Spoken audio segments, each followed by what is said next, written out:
வானொலியில் நீங்கள் கேட்ட தென்கட்சிக்கோ சுவாமிநாதன் அவர்களின் நகைச்சுவை கதைகளை கேட்கலாம். இந்த உலகத்தில் மனுஷன் எவ்வளவோ தவறுகள் செய்கிறான். அதுக்கெல்லாம் என்ன காரணம்? அதை பற்றின ஆராய்ச்சி தான் இன்றைக்கி. இதுக்கு ஆராய்ச்சி என்னத்துக்கு? அது தெரிஞ்ச விஷயந்தானே அப்படின்னு நீங்கள் நினைக்கலாம். ஆனால் அப்படி அலட்சியமாக இந்த விஷயத்தை விட்டுறக்கூடாது. பொதுவாக எல்லோரும் நினைக்கலாம், எது சரி எது தவறு அப்படின்னு தெரியாததுனால தான் மனுஷன் தப்பு பண்ணுறான் அப்படின்னு. ஆனால் அப்படி சொல்லிட முடியாது. மனுஷன் தெரிஞ்சே தான் தவறுகள் பண்ணுறான். இப்போ உதாரணத்துக்கு, ஒரு சாலையில் இடது பக்கம் போக வேண்டிய ஒருத்தர் நடுக்கோட்டை தாண்டி வலது பக்கமாக வண்டியை ஓட்டிகிட்டு போகிறாருன்னு வச்சுக்கோங்க. என்னப்பா இது தப்பு இல்லையா அப்படின்னு அவர்கிட்ட கேட்டால், அதெல்லாம் எனக்கு தெரியும், நீ உன் வேலையை பார்த்துட்டு போ அப்படிம்பார். வலது பக்கமாக போகிறது தப்புன்னு தெரிஞ்சே தான் அவர் அப்படி செய்கிறார், அப்படி போகிறார். பெரிய உத்தியோகத்தில் இருக்கிறவங்க கூட லஞ்சம் வாங்குகிறாங்க. அவங்களுக்கெல்லாம் லஞ்சம் வாங்குறது தப்புன்னு தெரியலன்னு அர்த்தம்? திருடுறது தப்புன்னு தெரியாமலாம் மனுஷன் திருடுறான்? நல்லாவே தெரியும். நீங்கள் வேணும்னா கேட்டு பாருங்கள், வேறு வழி இல்லை அதனால தான் திருடுறேன்பா. திருடுறது ஒரு புண்ணியமான காரியம்னு திருடனே கூட சொல்ல மாட்டான். திருடுறது தவறுங்கிறது திருடனுக்கு தெரியும் அப்படிங்கிறத விளக்கிறதுக்காக ஒரு பெரியவர் ஒரு கதை சொன்னார். அதாவது, 2 திருடர்கள் 2 பேரும் சேர்ந்து ஒரு வீட்டுக்கு போய் ஒரு 10,000 ரூபாயை திருடிட்டு வந்துடுறாங்க. ஒரு காட்டு வழியாக வந்துக்கிட்டு இருக்கிறாங்க. இன்னும் விடியல. 2 பேருக்கும் தூக்கம் கண்ணை சுற்றுது. சரி, இப்படியே ஒரு மரத்தடியில் படுத்து தூங்குவோம், காலையில் விடிஞ்சதும் இந்த பணத்தை 2 பேரும் பங்கு போட்டுக்குவோம் அப்படின்னு முடிவு பண்ணுறாங்க. அதே மாதிரி படுத்து தூங்குறாங்க. நடு ராத்திரியில் ஒரு திருடன் முழிச்சிக்கிறான். விடிகிற வரைக்கும் காத்துக்கிட்டு இருந்தால் 5,000 ரூபா தான் கிடைக்கும், இப்போவே கம்பி நீட்டினா 10,000 ரூபா கிடைக்கும் அப்படின்னு யோசித்து பார்த்துட்டு ஒரு முடிவுக்கு வந்தான். மெதுவாக அந்த 10,000த்தையும் சுருட்டிக்கிட்டு அடுத்தவனுக்கு தெரியாமல் ஓடி போயிட்டான். விடியுது. அடுத்தவன் எழுந்திரிச்சு பார்க்குறான். பணத்தையும் காணலை, பாகஸ்தனையும் காணலை. இந்த திருடன் அந்த திருடனை திட்டுறான். திருட்டு பய, அயோக்கிய பய, இப்படி அநியாயமாக கிளப்பிட்டு போட்டானே அப்படிங்கிறான். இதுலேருந்து என்ன தெரியுது? தெரியாமல் எடுத்துக்கிட்டு போகிறது திருட்டு, அயோக்கியத்தனம், அநியாயம் அப்படிங்கிறது இவனுக்கு தெரிஞ்சிருக்குது. அதனால தான் அடுத்தவனை பார்த்து இப்படி திட்டுறான். அதனால் தெரியாததுனால மனுஷன் தவறு பண்ணுறான்னு சொல்கிறது சரியில்லை. அப்படின்னா மனுஷன் பண்ணுற தவறுகளுக்கு உண்மையான காரணம் தான் என்ன? இதே சந்தேகம் அர்ஜுனனுக்கும் வந்துதான். அதனால தான் அவன் பகவானை பார்த்து கேட்குறான். மனுஷன் தன் விருப்பத்துக்கு விரோதமாக ஏதோ ஒரு சக்தியினால் பலாத்காரமாக இழுக்கப்பட்டது மாதிரி பாவம் பண்ணுறானே, அந்த சக்தி என்ன அப்படின்னு கேட்குறான். இதுக்கு பகவான் பதில் சொல்கிறார். காமமும் குரோதமும் தான் அந்த சக்திகள். அதாவது ஆசையும் சினமும், இது 2ம் உன்னுடைய எதிரிகள் அப்படிங்கிறத புரிஞ்சுக்கோ அப்படிங்கிறார். இன்னமும் நுணுக்கமாக பார்த்தா காமத்தினுடைய மறு உருவங்கள் தான் குரோதமும் லோபமும். ஆசை நிறைவேறலைன்னா குரோதம், அதாவது கோபம். ஆசை நிறைவேறிட்டதுன்னா லோபம், அதாவது பேராசை.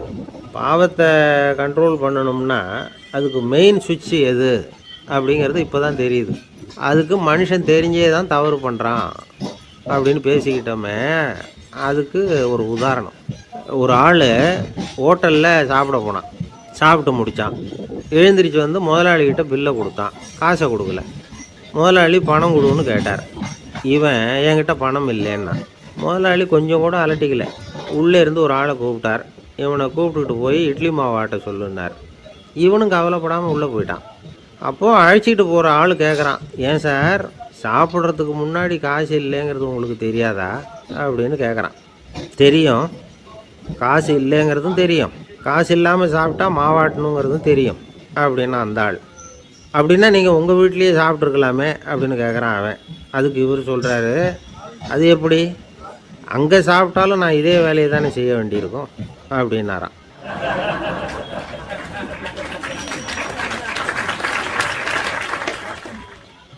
நம்மளை மாதிரி ஒரு ஆசாமி, அவன் நம்மளை மாதிரியே கற்பனை பண்ணான். அதாவது, நாம் தான் இந்த உலகத்தில் ரொம்பவும் கஷ்டப்படுறோம், மற்றவங்கள்லாம் சந்தோஷமாக இருக்கிறாங்க அப்படின்னு அவன் நினச்சிக்கிட்டான்.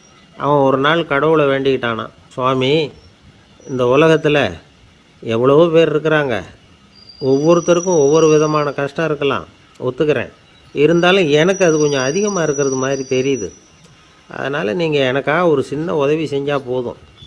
அது வேறு ஒன்றும் இல்லை, என்கிட்ட இருக்கிற துயரங்களை இன்னொருத்தர் யாருக்கிட்டையாவது கொடுத்துருங்க, அவர்கிட்ட இருக்கிற துயரங்களை என்கிட்ட மாற்றி கொடுத்துருங்க. ஒரு மியூச்சுவல் ட்ரான்ஸ்ஃபர், அவ்வளவுதான். அப்படி பண்ணிவிட்டா போதும் அப்படின்னு வேண்டிக்கிட்டானான். அன்னைக்கு ராத்திரியே அவன் ஒரு கனவு கண்டிருக்கான். வானத்திலேருந்து ஒரு குரல் கேட்டிருக்கு. அது என்ன சொல்லிச்சு தெரியுமா? ஏ ஜனங்களே, எல்லாரும் அவங்கவுங்க கஷ்டங்களை ஒரு பையில் போட்டு எடுத்துக்குங்க. அப்படி எடுத்துக்கிட்டு நேராக இந்த ஊர் எல்லையில் இருக்கிற கோயிலுக்கு வந்து சேருங்க அப்படின்னுது அந்த குரல். ஆஹா, கடவுள் நம்ம பிரார்த்தனைக்கு செவி சாய்ச்சுட்டார் அப்படின்னு சந்தோஷப்பட்டான் இவன். உடனே என்ன பண்ணான்? தன்கிட்ட இருந்த கஷ்டத்தையெல்லாம் ஒரு சாக்கு பையில் போட்டு எடுத்துக்கிட்டான். வீட்டை விட்டு வெளியில் வந்தான். தெருவில் இறங்கி நடக்கிறான். அங்கே பார்த்தா ஏகப்பட்ட பேர் ஆளுக்கு ஒரு பையை தூக்கிக்கிட்டு கோயிலுக்கு போய்கிட்டு இருக்கிறாங்க. சில பேர் மூட்டையாக கட்டி தலையில் சுமந்துக்கிட்டு போய்கிட்டு இருக்கிறாங்க. இவன் பார்த்தான். இவனுக்கு ரொம்ப ஆச்சரியமாக இருந்தது. ஏன்னா எல்லாரும் வச்சிருக்கிற பை இவன் பையை விட பெருசாக இருந்தது. இவன் பை தான் இருக்கிறதுலையே கொஞ்சம் சின்னதாக தெரிஞ்சுது. இப்போ அவன் மறுபடியும் சாமியை வேண்டிக்கிட்டான். கடவுளே, இப்போ உள்ள சூழ்நிலையை கவனித்தா என்கிட்ட இருக்கிற பையே பரவாயில்லன்னு தோணுது. அதனால் வேற பை எதையும் மாற்ற வேணாம், இதுவே பரவாயில்ல, இந்த பையோடு திரும்பி வீட்டுக்கு போனால் போதும்னு நினைக்கிறேன் அப்படின்னு எதோ நினைக்க ஆரம்பிச்சுட்டான் அவன். எல்லோரும் கோயிலுக்கு போய் சேர்ந்தாங்க. கோயிலில் அந்த குரல் மறுபடியும் கேட்டுது. எல்லாரும் அவங்கவுங்க பைகளை சோகத்தில் தொங்க விடுங்க. திடீர்னு விளக்குகள் அணையும், மணி அடிக்கப்படும், அதுதான் அடையாளம். அந்த சமயத்தில் இருட்டில் உங்களுக்கு வேண்டிய பையை நீங்கள் மாற்றி எடுத்துக்கலாம், தேர்ந்தெடுத்துக்கலாம்.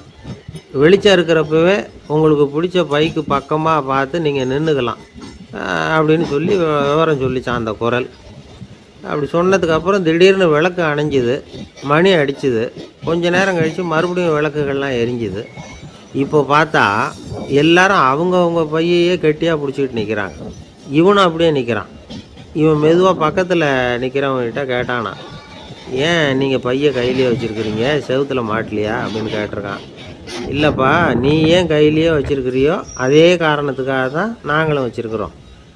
நம்ம கவலைகளை பற்றி நமக்கு ஓரளவுக்காவது தெரியும். ஆனால் மற்றவங்க கவலைகள் நமக்கு பரிச்சயம் இல்லாதவை, பழக்கம் இல்லாதது. அதனால் நமக்கு தெரிஞ்ச கவலைகளை சமாளிக்கிறது சுலபம். தெரியாததை சமாளிக்கணும்னா மறுபடியும் ஆரம்பத்திலேருந்து ஆரம்பிக்கணும். அதனால் பழைய நண்பர்களோடு வாழறது தான் மேல் அப்படின்னு நானான். அதுக்கப்புறம் அவன் தன்னோட பையே போதும்னு வீட்டுக்கு திரும்பி வந்துட்டானான். இது ஒரு பெரியவர் சொல்லியிருக்கிற கதை. அதனால் நம்மக்கிட்ட இருக்கிற கஷ்டங்கள் தான் பெருசு, அதை இன்னொருத்தங்கிட்ட கொடுத்துட்டு மாற்றிக்கலாம் அப்படின்னு நினைக்கிறது தப்பு. இதே மாதிரி இன்னொரு சம்பவம். ஒரு ஊரில் ஒரு நாள் ராத்திரி ஆகாயத்திலேருந்து கடவுள் குரல் கேட்குது. இந்த ஊரில் இருக்கிற ஜனங்கள்லாம் கொஞ்சம் கவனிங்க, உங்களுக்கு ஒரு செய்தி. அதாவது இங்கே இருக்கிற ஜனங்கள்லேயே கொஞ்சம் கூட கவலையே இல்லாத ஆள் யாருன்னு எனக்கு தெரியணும். அதனால் எல்லாரும் அவங்கவுங்க கவலைகளை ஒரு பையில் போட்டு எடுத்துக்கிட்டு கோயிலுக்கு வாங்க அப்படின்னார் கடவுள். உடனே வரிசையாக எல்லோரும் வர ஆரம்பித்தாங்க. எல்லார் கையிலையும் பை இருந்தது, சின்னதும் பெருசுமா. கவலையே இல்லாத ஆள் யாருன்னு தேடினார் கடவுள். ஒரே ஒரு ஆள் மட்டும் கையில் எதுவும் இல்லாமல் வெறும் கையை வீசிக்கிட்டு ரொம்ப ஜாலியாக நடந்து வந்துக்கிட்டு இருந்தான். கடவுள் அவங்ககிட்ட போனார். ஏன்ப்பா, உனக்கு கவலையே இல்லையா அப்படின்னு கேட்டார். எனக்கும் சில கவலைகள்லாம் உண்டு அப்படின்னு அவன். எங்கே அதெல்லாம்னு கேட்டிருக்கார் கடவுள். பின்னாடி லாரியில் வந்துக்கிட்டு இருக்கு அப்படின்னு அவன்.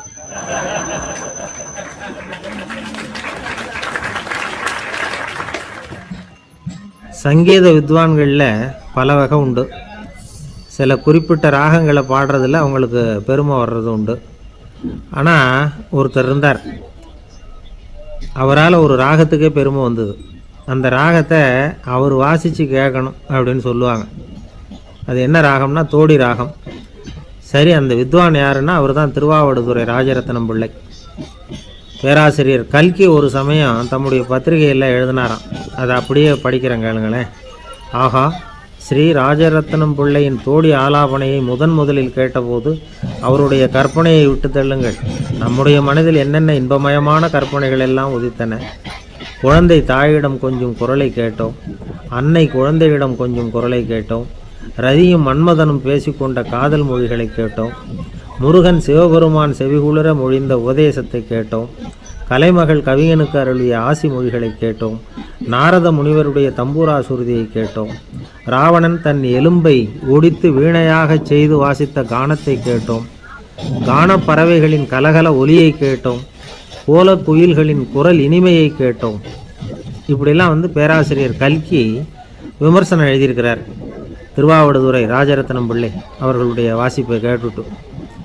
டிஎன் ராஜரத்னம் பிள்ளை வந்து இறந்து போனார். அப்போது கவிஞர் கண்ணதாசன் எழுதினார், செவியனில் ஓடி எங்கள் சிந்தையில் ஓடி இந்த புவியெல்லாம் ஓடி நின்பார் பொங்கிய தோடி வேறெங்கு எவரிடம் போகும் ஐய இனியதை காப்பார் யாவர் அவிந்தனின் சடலத்தோடே அவிந்தது தோடிதானும் அப்படின்னு எழுதினாராம். அந்த அளவுக்கு அவருடைய தோடியை வந்து ரசித்தவர்கள் உண்டு. அதே மாதிரி தோடின்னா என்னன்னு தெரியாமலே அவரை ரசித்தவங்களும் அந்த காலத்தில் உண்டு. அதாவது ஒரு பெரிய சபையில் இவர் வாசிச்சுக்கிட்டு இருக்கிறார். பாதியில் ஒரு பெரிய மனுஷன் உள்ளே வந்தார். அவர் உடம்புல பட்டு வேஷ்டி, ஜருகை, அங்கவஸ்திரம், வாயில் வெத்தலை, வாசனை புகையில, காதில் வைரக்கடுக்கன், கழுத்தில் தங்க சங்கிலி, கை விரல் பூரா மோதிரம், கையில் ஒரு வெள்ளி வெத்தலை புட்டி, உதவிக்கு 2 பேர் பக்கத்தில். இவ்வளவு பந்தாவோடு வரார் கச்சேரி கேட்குறதுக்கு. இப்படி வந்தவர் முதல் வரிசையில் வந்து உட்காந்தார். வித்வான் வாசித்து முடித்ததும் இவர் அவரை பார்த்து, ஐயா நீங்கள் தோடி வாசிக்கிறதுல ரொம்ப கெட்டிக்காரர்னு கேள்விப்பட்டிருக்கேன், அதை கேட்குறதுக்காக தான் மெனக்கிட்டு வந்திருக்கிறேன், அதை வாசிங்களேன் அப்படின்னாராம் இந்த பெரியவர். ராஜரத்னம் பிள்ளைக்கு ஒன்றும் புரியல. ஏன்னா இது வரைக்கும் அவர் வாசிச்சுக்கிட்டு இருந்ததே அந்த தோடி ராகத்தை தான். அதை வாசித்து முடித்ததும் அதை வாசிங்களேன்னு இவர் கேட்குறார். அப்படின்னா இவரோட ஞானம் எப்படிப்பட்டது? இவ்வளவும் கேட்டுவிட்டு இப்படி கேட்குறாரே அப்படின்னு அவர் யோசிச்சிருக்கிறார் ராஜரத்னம் பிள்ளை. உடனே என்ன பண்ணார் தெரியுமா? பக்கத்தில் ரொம்ப சாதுவாக சுருதி போட்டுக்கிட்டு இருந்த ஒரு முதுகில் ஓங்கி ஒரு குத்து விட்டாராம். அவருக்கு ஒன்றும் புரியல, எதுக்கு நம்மளை அடிக்கிறார் இவர், நம்மளை குத்துறாரு வித்வான்னு. அவர் அதிர்ச்சியால் இவர் நிமிர்ந்து பார்த்துருக்கார். அப்போ ராஜரத்னம் பிள்ளை சொன்னாராம், ஏய்யா ஐயா பெரிய மனுஷன், என்னுடைய பரம ரசிகர், தோடி ராகம் கேட்கணுங்கிறதுக்காக இவ்வளோ தூரம் வந்திருக்கிறார், வந்து வரிசையில் உட்காந்துருக்கார். நீ இந்த சமயம் பார்த்து தோடி ராகம் வாசிக்கிற நாதஸ்வரத்தை வீட்டில் வச்சுட்டு வந்துட்டியே, இப்போ ஐயாவுக்காக அந்த ராகத்தை நான் எப்படி வாசிக்கிறது அப்படின்னு சொல்லிவிட்டு மறுபடியும் முதுகில் ஒரு அடி கொடுத்தாராம். அடி வாங்கினவருக்கே சிரிப்பை அடக்க முடியலையா.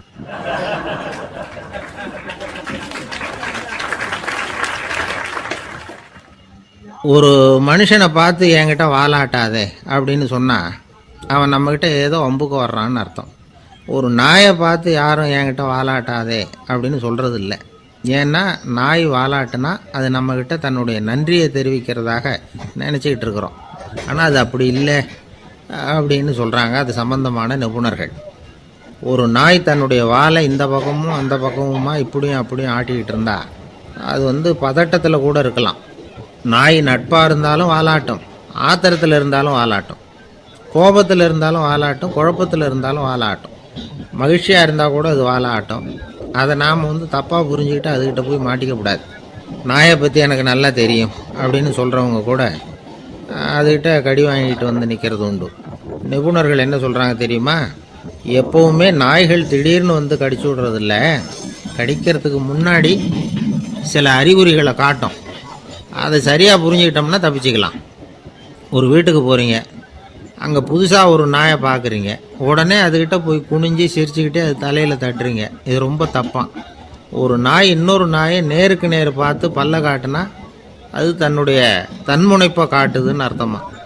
உன்னை விட நான் பெரியவன் அப்படின்னு சொல்லுதுன்னு அர்த்தம். அதனால் நீங்கள் அது மாதிரி கிட்ட போய் சிரிக்கிறோம் அப்படின்னு நினச்சிக்கிட்டு பல்ல காட்டினா உங்களையும் எதிரியாக நினச்சிரும். இன்னொரு விஷயம் என்னென்னா, தலையில் தட்டுனா நாய்க்கு பிடிக்காது. அது வந்து தன்னை அடக்கிறதாகவும் அச்சுறுத்துறதாகவும் நினச்சிக்கிட்டு இருக்கும்.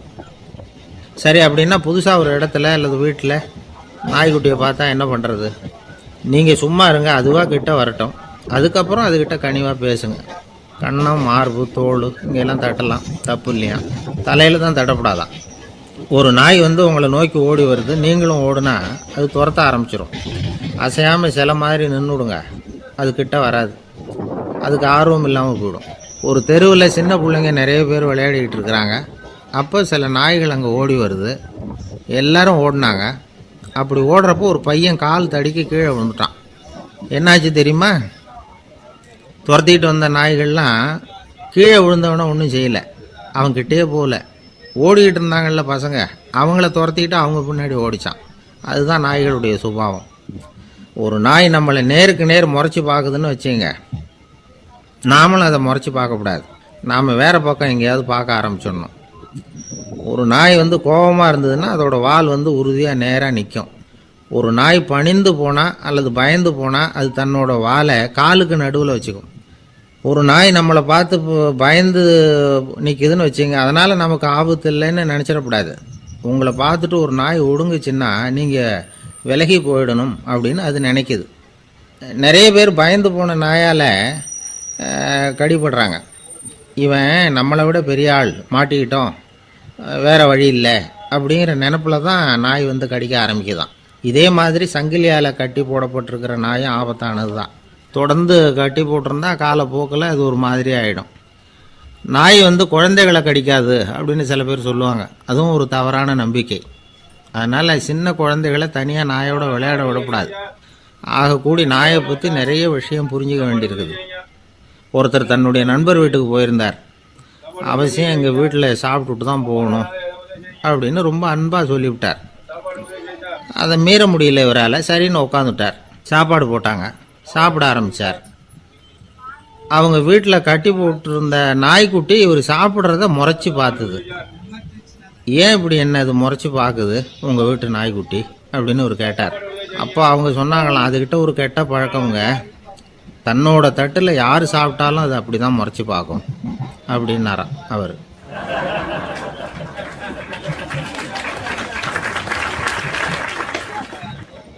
அசோக மன்னர் வந்துக்கிட்டு இருக்கார். அவருடைய ஆலோசகர்கள் எல்லாம் பக்கத்தில் வந்துக்கிட்டு இருக்கிறாங்க.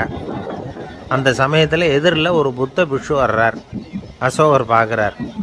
ஓடி போய் அவர் காலில் விழுந்து வணங்குறார்.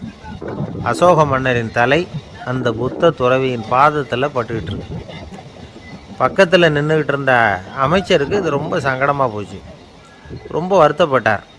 நம்ம அசோக சக்கரவர்த்தி எப்பேற்பட்டவர், அவரோட தலை ஒரு சன்னியாசியின் பாதத்தில் படுறதா அப்படின்னு நினச்சி ரொம்ப கவலைப்பட்டார். அரண்மனைக்கு திரும்பினதும் அமைச்சர் மெதுவாக ஆரம்பித்தார். அரசே, எனக்கு ரொம்ப வருத்தமாக இருக்குது அப்படின்னார். எதுக்குன்னார் மன்னர். அசோக சக்கரவர்த்தியின் தலை, அதாவது அந்த சிரம், ரொம்ப மதிப்புமிக்க ஒன்று. அது வந்து ஒரு சன்னியாசியின் காலில் படலாமா அப்படின்னார். அசோகர் பதில் சொல்லலை, சிரித்தார், போயிட்டார். அதுக்கப்புறம் ஒரு சரியான சந்தர்ப்பத்துக்காக காத்துக்கிட்டு இருந்தார். ஒரு நாள் அமைச்சரை கூப்பிட்டார். எனக்கு 3 தலைகள் வேணும் அப்படின்னார். சொல்லுங்க, கொண்டுகிட்டு வரேன் அப்படின்னார் அமைச்சர். அசோகர் சொன்னார், முதல்ல எனக்கு தேவையானது ஒரு ஆட்டின் தலை, 2வது ஒரு புலியின் தலை, 3வது ஒரு மனிதனின் தலை. இதுதான் அசோகர் கேட்டது. எங்கே இருந்தாலும் கொண்டு வாங்கன்னார். அமைச்சர் புறப்பட்டார். ஆட்டுத்தலை, புலித்தலை கிடச்சிட்டுது. அப்புறமா ஒரு சுடுகாட்டுக்கு போய் ஒரு மனித தலையும் சேகரம் பண்ணிட்டு ராஜா கிட்ட வந்துட்டார். அரசே, உங்கள் ஆணைப்படி 3 தலைகளையும் கொண்டு வந்திருக்கிறேன்னார். அசோகர் பார்த்தார். ரொம்ப நல்லது, இப்போ இது 3ஐயும் எடுத்துக்கிட்டு போய் சந்தையில் விற்றுட்டு வாங்க அப்படின்னார். அமைச்சர் அதுகளை எடுத்துக்கிட்டு சந்தைக்கு போனார். முதல்ல ஆட்டுத்தலை நல்ல விலைக்கு விற்று போச்சு. நல்ல விலை கொடுத்து வாங்கிட்டு போட்டாங்க. அடுத்தபடியாக புலி தலையை ஒருத்தர் வாங்கிட்டார். அதை பாடம் பண்ணி வீட்டில் மாட்டி வைக்கலாமே அப்படின்னு நினச்சி அதையும் வாங்கிட்டு போட்டார். மனித தலையை மட்டும் வாங்கிறதுக்கு யாரும் முன் வரலை. எல்லாரும் அதை பார்த்துட்டு விலகி போக ஆரம்பித்தாங்க. அமைச்சர் திரும்பி வந்தார். அரசே, இந்த தலையை மட்டும் யாரும் வாங்க மாட்டேங்கிறாங்க அப்படின்னார். சரி, பரவாயில்ல, இதை வந்து இலவசமாகவே இனாமாவே யாருக்கிட்டையாவது கொடுத்துட்டு வந்துடுங்க அப்படின்னார். அமைச்சர் மறுபடியும் சந்தைக்கு போனார். இதை இலவசமாக தரேன், இதை வாங்கிக்கோங்க அப்படின்னார். அப்பவும் அதை யாரும் வாங்கிக்கிறதுக்கு தயாராக இல்லை. மறுபடியும் திரும்பி வந்து மன்னர்கிட்ட விவரத்தை சொன்னார். இப்போ மன்னர் சொல்கிறார், அமைச்சரே, உயிர் இருக்கிற வரைக்கும் தான் இந்த தலைக்கு மதிப்பு. ஜீவன் போனதுக்கப்புறம் அதோட மதிப்பும் போயிடுது. அதனால் மதிப்பு இருக்கும் பொழுதே பெரியவர்கள் பாதம் பணிந்து அந்த புனிதத்தை வந்து பெற்றுக்கொள்ளணும் அப்படின்னார். பணிவுங்கிறது வேறு, அடிமைத்தனம்ங்கிறது வேறு. பெரியவர்களை பணிவது நமக்கு பெருமை தரக்கூடிய விஷயம். இதை வந்து மனசில் வச்சுக்கிட்டு எப்போ காலில் விழணும், எப்போ காலில் விழக்கூடாது அப்படிங்கிறத முடிவு பண்ணிக்கணும். ஒரு சாதாரண ஆள் நடந்து வந்துக்கிட்டு இருந்தார். எதிரில் வந்த ஒரு பெரிய மனுஷன் ஓடி போய் அவர் காலில் விழுந்து தன்னுடைய தலையை அவர் பாதத்தில் கொண்டு போய் வச்சார். கொஞ்ச நேரம் கழித்து எழுந்திரிச்சு வந்துட்டார். வந்த பிறகு இவரை கேட்டேன், ஏன் திடீர்னு ஓடி போய் அந்த ஆள் காலில் விழுந்தீங்க அப்படின்னு. அவர் போட்டிருக்கிறது என்னோட காணாமல் போன செருப்பான்னு கண்டுபிடிக்கிறதுக்காக அப்படி விழுந்தேன் அப்படின்னார்.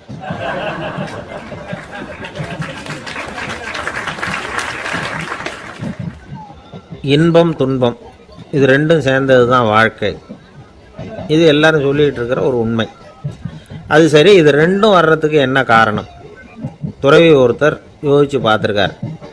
இன்ப துன்பம் தோன்றுவதற்கு முக்கியமாக 6 காரணங்கள் உண்டு அப்படிங்கிறார் அவர். அது என்னங்கிறத நாமளும் தெரிஞ்சு வச்சுக்குவோமே. இப்போ முதல் காரணம் சுயநலம். ஒரு தாயார் தன்னுடைய சுயநலம் கருதி தன்னுடைய மகன் இன்பமாக இருக்கணும்னு ஆசைப்படுறாங்க. மகனும் அப்படியே ஆசைப்படுறான். அதனால் தாயாரின் இன்ப துன்பங்களை பார்த்துட்டு மகனும் இன்ப துன்பம் அடையிறான்.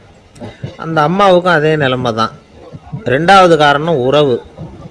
நான் துறவியான பிறகு கூட உறவுங்கிற காரணத்தினால தான் தாயாருடைய சுக துக்கங்களை கண்டு நானும் சுக துக்கம் அடைகிறேன். என் தாயாருடைய நிலைமையும் இதுதான் அப்படிங்கிறார் ஒரு துறவி. மூணாவது காரணம் என்னென்னா அறிமுகம். எனக்கு அறிமுகமான ஒருத்தரை ரயில் நிலையத்தில் சந்திக்கிறேன். அவர் தன்னுடைய பணப்பையை எங்கேயோ தொலைச்சிவிட்டு வருத்தப்பட்டுக்கிட்டு இருக்கிறார். நானும் வருத்தப்படுறேன். அந்த சமயத்தில் யாரோ ஒருத்தர் இதுதானே அவங்க பணப்பை அப்படின்னு சொல்லி கொண்டாந்து நீட்டுறார். பணப்பையை தொலைச்சவர் சந்தோஷப்படுறார், நானும் சந்தோஷப்படுறேன். இது அந்த துறவி சொல்கிற அனுபவம். நாலாவது காரணம் என்னென்னா கருணை. எனக்கு முன்னே பின்னே தெரியாத ஒருத்தனை யாரோ ஒருத்தன் அடித்து காயப்படுத்தி போடுறான். கருணை காரணமாக நான் அதுக்காக துக்கப்படுறேன். அஞ்சாவது காரணம் எதையும் நம்புறது. ஒரு பசுமாட்டை ஒரு முரணை அடிச்சுக்கிட்டு இருக்கிறான் அப்படின்னு ஒருத்தர் நம்மகிட்ட சொல்கிறாருன்னு வைங்க, உடனே நான் துக்கப்படுறேன். இன்னொருத்தர் அந்த முரணனை போலீஸ்காரங்க பிடிச்சிட்டு போயிட்டாங்கன்னு சொல்லி சொல்கிறார், நான் உடனே சந்தோஷப்படுறேன். மூணாவதாக ஒருத்தர் முதல் 2 பேரும் சொன்னது பொய்யுங்கிறார். அப்போ நான் இன்ப துன்பம் ரெண்டுமே இல்லாமல் நிம்மதியாக இருக்கிறேன். இது ஒரு விதம். அடுத்தது 6வது காரணம் என்னென்னா தன்மயமாகுதல். ஒரு நாவல் படிச்சுக்கிட்டு இருக்கிறோம், அதில் வர்ற பாத்திரங்களோடு நாம் ஒன்றி போயிடுறோம். அதில் வர்ற பாத்திரங்கள் சிரிச்சுதுன்னா நாமளும் சிரிக்கிறோம், அது அழுதுன்னா நாமளும் அழறோம். அதெல்லாம் அந்த துறவி சொல்கிற அனுபவ உண்மைகள். இன்ப துன்பம் இது ரெண்டும் தோன்றுவதற்கு சுயநலம், உறவு, அறிமுகம், கருணை, எதையும் நம்புறது, தன்மயமாகிறது, இது எல்லாம் தான் முக்கிய காரணம் அப்படின்னு அவர் சொல்கிறார். ஆகக்கூடி ஒட்டு மொத்தமாக யோசனை பண்ணி பார்த்தா பிற பொருள்கள் மீது பற்றுதல் காரணமாக தான் நாம் இன்ப துன்பம் அடையிறோம் அப்படிங்கிறத புரிஞ்சிக்க முடியுது. மனுஷன் இன்ப துன்பம் அடையிறதுக்கு 7வது காரணம் கூட ஒன்று உண்டு அப்படின்னு சொல்லிகிட்டே வந்தார் ஒருத்தர். அது என்ன அப்படின்னு கேட்டோம். அதுதான் சார் இந்த நீங்கள் சொல்லிட்டு வர்ற இன்று ஒரு தகவல்னார். எப்படி சொல்கிறீங்கன்னு கேட்டோம். இன்று ஒரு தகவல் கேட்க ஆரம்பிக்கிறப்போ மனசில் இன்பம், ஆரம்பித்த உடனே இது ஏற்கனவே கேட்ட சமாச்சாரமாச்சே அப்படின்னு நினைக்கிறப்போ துன்பம் அப்படின்னு அதுக்கு ஒரு விளக்கம் கொடுத்தார் அவர்.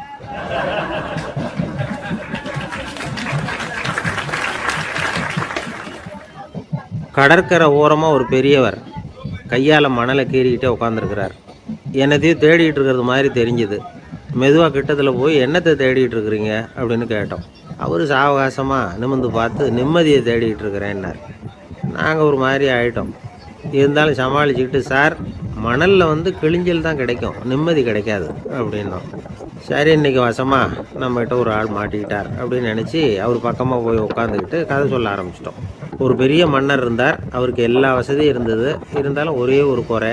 அது என்னென்னா நிம்மதி இல்லைங்கிற குறை. அரண்மனையில் தினமும் கலை நிகழ்ச்சி, நாட்டியம் எல்லாம் நடந்துக்கிட்டு தான் இருந்தது. இருந்தாலும் நிம்மதி இல்லை.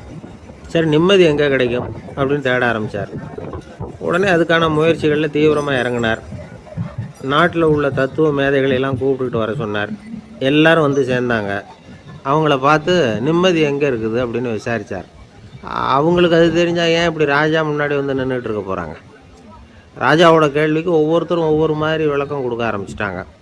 எந்த பதிலும் ராஜாவுக்கு திருப்தி அளிக்கக்கூடிய அளவுக்கு இல்லை. சரி, போயிட்டு வாங்கன்னு சொல்லி அவங்களெல்லாம் அனுப்பி வச்சுட்டார். ஒரு நாள் அவர் மாளிகையில் உப்பரிகையில் நின்றுக்கிட்டு இருக்கிறார். அந்த சமயத்தில் தெருவில் ஒரு பிச்சைக்காரன் ரொம்ப உல்லாசமாக பாட்டு பாடிக்கிட்டே போய்கிட்டு இருக்கிறான். குரலில் ஒரு சந்தோஷம், நடையில் ஒரு மிடுக்கு. அவங்ககிட்ட கொஞ்சம் கூட கவலை இருக்கிறதா தெரியல.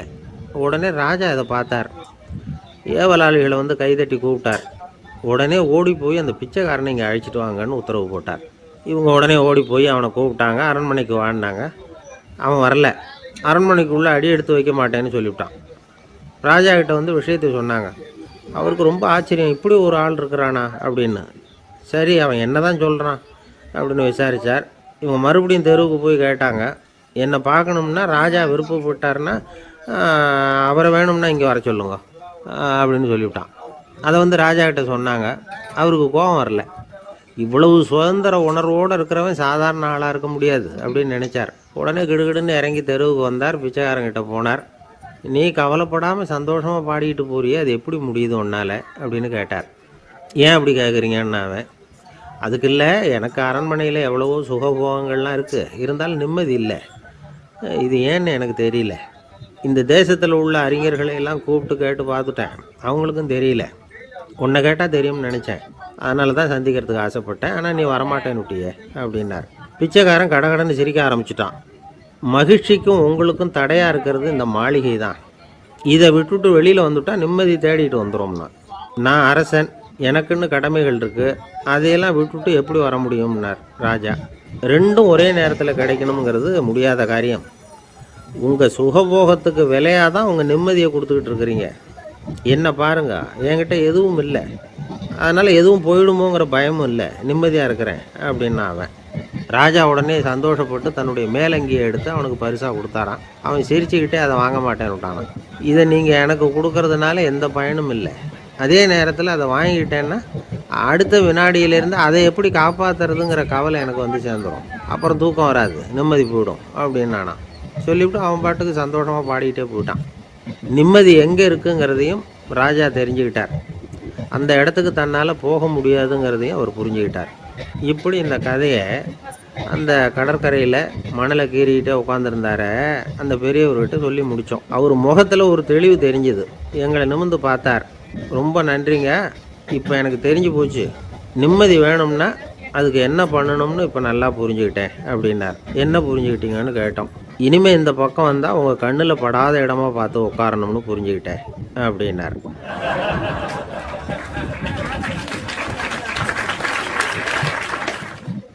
இன்றைக்கு பல பேர் வந்து உயில் எழுதி வைக்கிறாங்கல்ல. இந்த உயில்னா என்ன?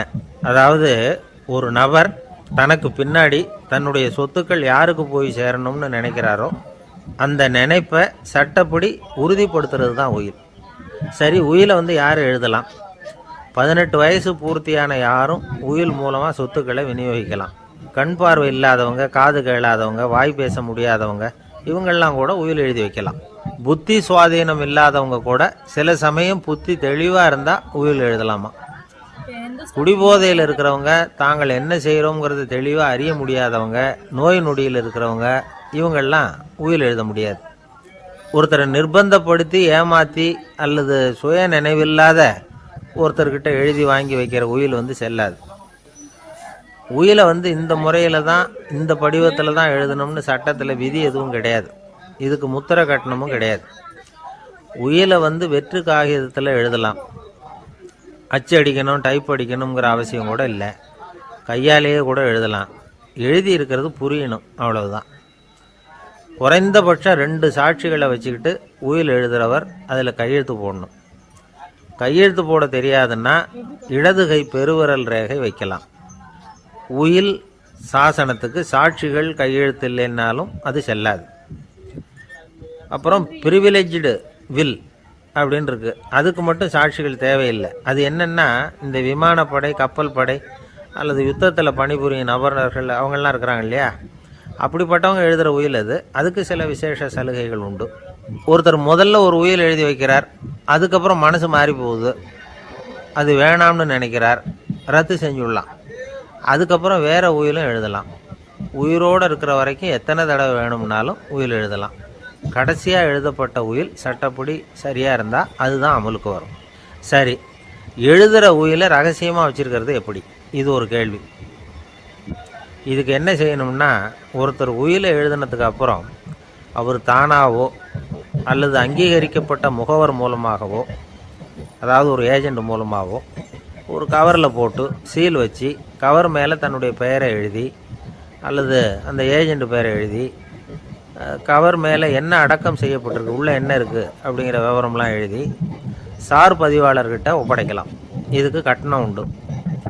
அதுக்கப்புறம் எப்போ தேவைப்படுதோ அப்போ ஒரு மனு கொடுத்து அந்த கவரை திரும்ப வாங்கிக்கலாம். இப்போ எழுதுகிற உயிலை இவ்வளவு நாளுக்குள்ளே பதிவு செய்யணுங்கிற கால வரையறை உண்டா அப்படின்னு ஒரு கேள்வி வரலாம் இல்லையா? எப்போ வேணும்னாலும் பதிவு செய்யலாம். நம்மால் ஒருத்தர் ஒரு நாள் ரொம்ப அவசரமாக வந்தார். இந்த உயில் எழுதுறது சம்பந்தமாக பூரா விவரமாக எனக்கு உடனே தெரியணும்னார். நான் உடனே அவரை வக்கீல் ஒருத்தர்கிட்ட அழைச்சிட்டு போனேன். இவர் அவர்கிட்ட எல்லா விவரமும் கேட்டு தெரிஞ்சுக்கிட்டார். ரொம்ப தேங்க்ஸ்ன்னு சொல்லிவிட்டு 2 பேரும் வெளியில் வந்தோம். அதுக்கப்புறம் இவர்கிட்ட கேட்டேன், ஆமாம் இவ்வளவு விவரமாக கேட்குறீங்களே, உங்களுக்கு எத்தனை பிள்ளைங்க சார் அப்படின்னு கேட்டேன். 6 பேர் சார் அப்படின்னார். சரி, இருக்கிற சொத்து எவ்வளவுன்னு கேட்டேன். அதை இனிமே தான் சம்பாதிக்க போகிறேன் அப்படின்னார்.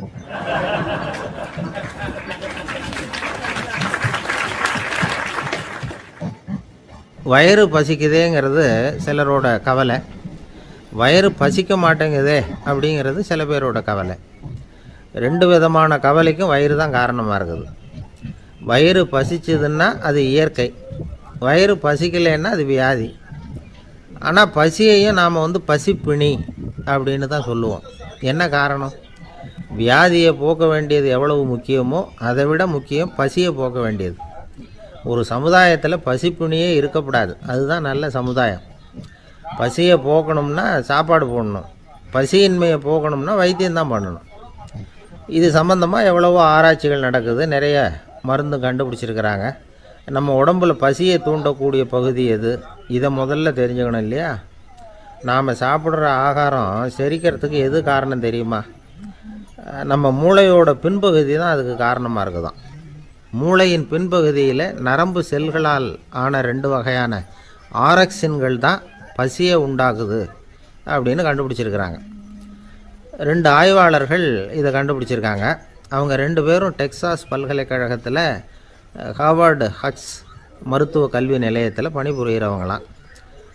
உண்பது தேவைங்கிறது உணரப்படும் போது மூளையின் அந்த குறிப்பிட்ட பகுதி ஆரக்சின் அப்படிங்கிற ஹார்மோன்களை சுரக்கும். அது பசி உணர்வை தூண்டும் அப்படிங்கிறது தான் அந்த ஆய்வாளர்களின் கண்டுபிடிப்பு. இந்த ஆரக்சின் வேறு சில உயிரினங்கள்லேயும் உண்டு. இப்போ எலிகளில் கூட இது இருக்குது. அதனால் எலிகளை வச்சு இது சம்மந்தமாக ஆராய்ச்சி பண்ணாங்க. எலிகள் உடம்பில் ஆரக்சினை செலுத்தி பார்த்தாங்க. உடனே என்னாச்சு தெரியுமா? அந்த எலியெல்லாம் பசியால் துடிக்க ஆரம்பிச்சுட்டுது. எதையாவது தின்னு பசியை தீர்த்தா போதுங்கிற அளவுக்கு அந்த எலிகள்லாம் அல்லாட ஆரம்பிச்சுட்டுது. இயல்பாக சாதாரணமாக அந்த எலிகள் எவ்வளவு சாப்பிடுமோ அது மாதிரி 8 முதல் 10 மடங்கு அதிகமான ஆகாரத்தை 1 மணி நேரத்துக்குள்ளே சாப்பிட்டு தீர்த்துட்டு தான். சில எலிகளின் மூளையில் இந்த ஆரக்சின் அளவை கட்டுப்படுத்தி பார்த்துருக்குறாங்க. உடனே என்னாச்சு தெரியுமா? அதெல்லாம் சாப்பாட்டை கண்டா முகத்தை திருப்பிட்டு போக ஆரம்பிச்சுட்டு தான். அந்த எலிகளுக்கு பசி எடுக்கலையாம். இந்த ஆராய்ச்சியின் அடிப்படையில் பசியை எடுக்காமல் இருக்கிற மனிதர்களுக்கும் பசியை தூண்ட முடியும் அப்படின்னு சொல்லி ஆராய்ச்சியாளர்கள் தெரிவிச்சிருக்கிறாங்க. ஆக ஆரக்சின் தான் பசிக்கு காரணம்ங்கிறது தெரிஞ்சு போச்சு. சரி, இந்த ஆரக்சின் அப்படின்னா என்ன? அது ஒரு கிரேக்க சொல். அதுக்கு பசின்னு அர்த்தம். நம்ம ஆளுங்களுக்கெல்லாம் பசியை தூண்டுறதுக்கு மருந்து தேவையில்லை, பசியை குறைக்கிறதுக்கு தான் மருந்து தேவை. ஒரு அம்மா டாக்டரை தேடி வந்தாங்களாம். டாக்டர், எங்கள் வீட்டுக்காரருக்கு திடீர்னு அகோர பசி, நிறைய சமைச்சு போடுறேன், அவ்வளவையும் சாப்பிட்டுட்டு கீழே கிடக்கிற குப்பை கூலங்களையும் எடுத்து சாப்பிட ஆரம்பிச்சுட்றார், இது என்னன்னு கவனித்து பாருங்கள் அப்படின்னாங்களாம். எவ்வளோ நாளாக அப்படி இருக்குதுன்னு கேட்டிருக்காரு டாக்டர். 1 வாரமாக அப்படி இருக்குதுன்னாங்களாம். இவ்வளவு நாளாக ஏன் சும்மா இருந்தீங்க, ஆரம்பத்திலே இங்கே அழைச்சிட்டு வர வேண்டியது தானே அப்படின்னாரான் டாக்டர். அது ஒன்றும் இல்லை டாக்டர், வீடு பூரா சுத்தமாகட்டுமேன்னு பார்த்துக்கிட்டு இருந்தேன் அப்படின்னாங்களாம் அந்த அம்மா.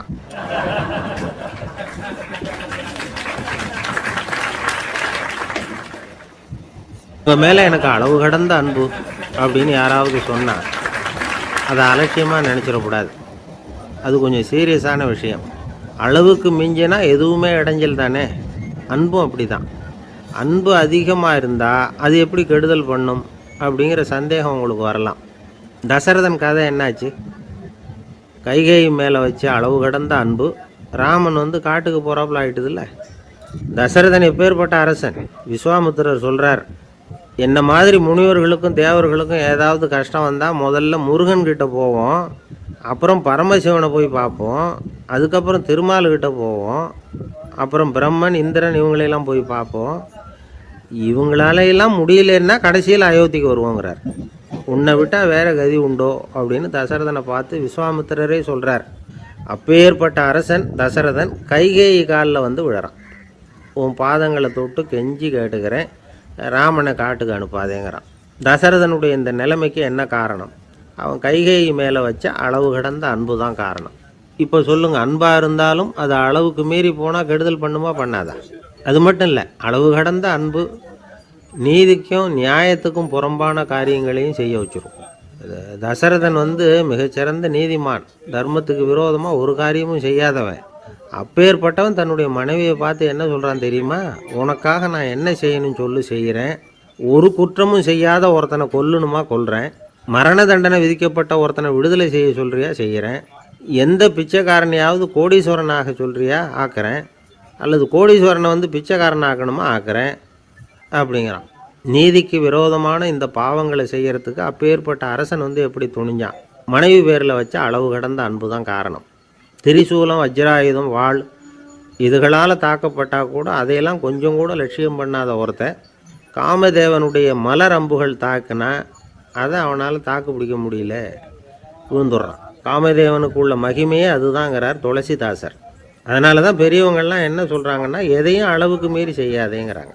அப்பா, அம்மா, மனைவி, மக்கள் எல்லார் பேர்லேயும் அன்பு அவசியம்தான்.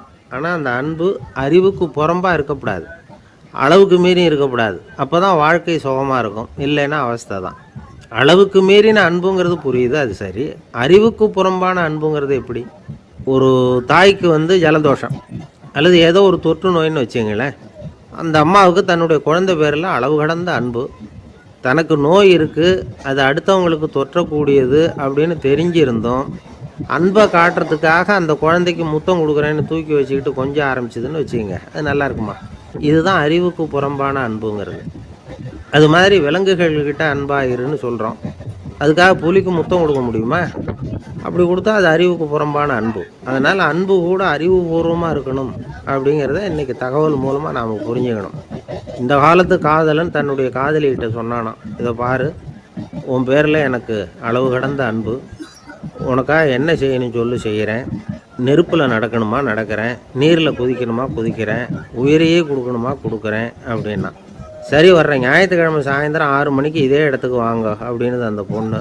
இவன் கொஞ்சம் யோசனை பண்ணி பார்த்துட்டு, அன்றைக்கி மழை பெய்யாமல் இருந்தால் வந்துடுறேன் அப்படின்னானான். ஒரு பெரிய அரசன் இந்த உலகம் பூராவையும் ஆண்டுக்கிட்டு இருந்தான்.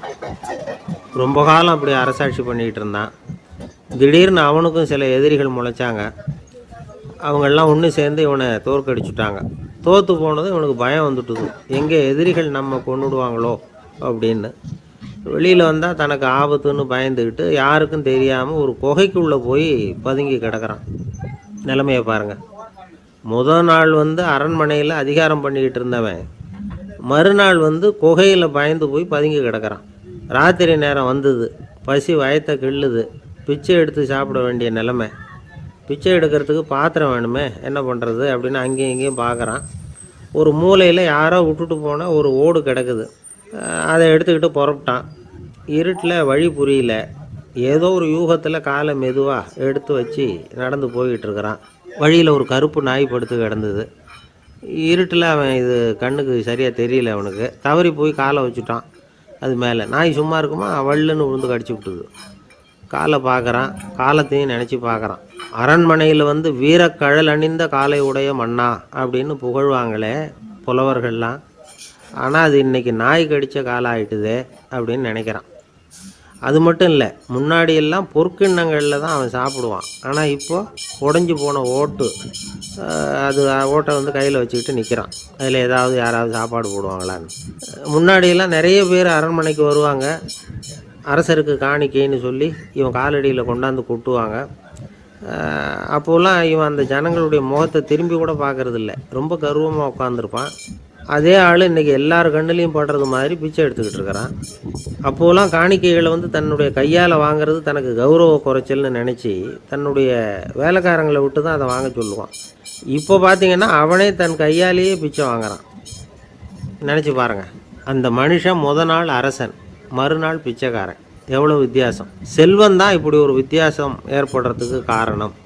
அப்படிப்பட்ட செல்வம் வாழ்க்கையை நடத்துறதுக்கு நமக்கு தேவை தான்.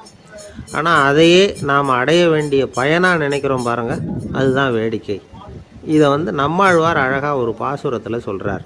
ஒரு நாயகமாய் ஓட உலகுடன் ஆண்டவர், கருணாய் கவர்ந்த காலர், சிதைகிய பானையர், பெருநாடு காண இம்மையிலே பிச்சைதாம் கொள்வர் திருநாரணன் தாழ் காலம் பெற சிந்தித்து உய்மினோ அப்படிங்கிறார் நம்மாழ்வார். ஒரு பெரிய பணக்காரர் ஒரு துறவிகிட்ட போய், சாமி என்கிட்ட நிறைய பணம் இருக்குது, இருந்தாலும் நிம்மதி இல்லை, என்னால் நிம்மதியாக இருக்க முடியல, என்ன காரணம்னு கேட்டாராம். உடனே அந்த துறவி இதுக்கு நேரடியாக பதில் சொல்லாமல் பக்கத்தில் நின்றுக்கிட்டு இருந்த ஒரு குழந்தைய கூப்பிட்டார். அது ஓடியாந்தது. ஒரு ஆப்பிள் பழத்தை எடுத்து அது கையில் கொடுத்தார். அதை வாங்கிக்கிட்டு குழந்தை சிரிச்சுது. இன்னொரு பழத்தை எடுத்து கொடுத்தார். அதை இன்னொரு கையில் வாங்கிட்டு சிரிச்சுது. மூணாவது ஆப்பிள் எடுத்து கொடுத்தார். 2 பழத்தையும் நெஞ்சில் அணைச்சிக்கிட்டு 3வது பழத்தையும் வாங்கிறதுக்கு முயற்சி பண்ணிச்சு. ஆனால் அது உடனே நழுவி கீழே விழுந்து உருண்டு ஓடிச்சு. ஏற்கனவே இருந்ததும் விழுந்துட்டுது. இப்போ அந்த குழந்தை அழ ஆரம்பிச்சிட்டுது.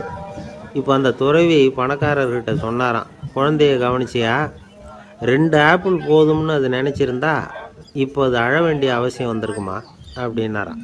எதுவுமே அளவுக்கு மிஞ்சினா துன்பந்தான். இந்த காலத்தில் இதெல்லாம் யார் காதில் வாங்குறாங்க? ஒருத்தனை நல்ல வழிக்கு கொண்டு வரணும்னு நினச்சி அவனை கூப்பிட்டு உட்கார வச்சு இந்த கதையை சொல்லிகிட்டு இருந்தாங்க. சொல்லிவிட்டு அந்த குழந்தை செஞ்சது தப்பு தானே அப்படின்னு கேட்டிருக்கிறாங்க. ஆமாம், தப்பு தான், நானாக இருந்தால் அப்படி செஞ்சுருக்க மாட்டேன் நானா இவன். 2 பழமே போதும்னு சொல்லியிருப்பியா அப்படின்னு கேட்டிருக்காங்க. அப்படி இல்லைங்க, அவர் கொடுக்க கொடுக்க ஒவ்வொரு பழமாக வாங்கி பின்னாடி வச்சுட்டு மறுபடியும் கையை நீட்டுவேன் அப்படிங்கிறானா. இவெல்லாம் எந்த காலத்தில் திருந்துறது?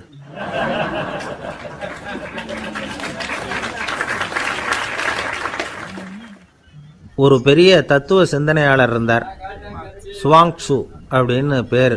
அவருடைய மனைவி ஒரு நாள் திடீர்னு காலமாயிட்டாங்க. ஐயோ பாவம், அவர் ரொம்ப வருத்தப்படுவார், போய் ஆறுதலாக 4 வார்த்தை பேசிவிட்டு வரலாம் அப்படின்னு நினச்சிக்கிட்டு நிறைய பேர் அவரை தேடிட்டு வந்தாங்களாம்.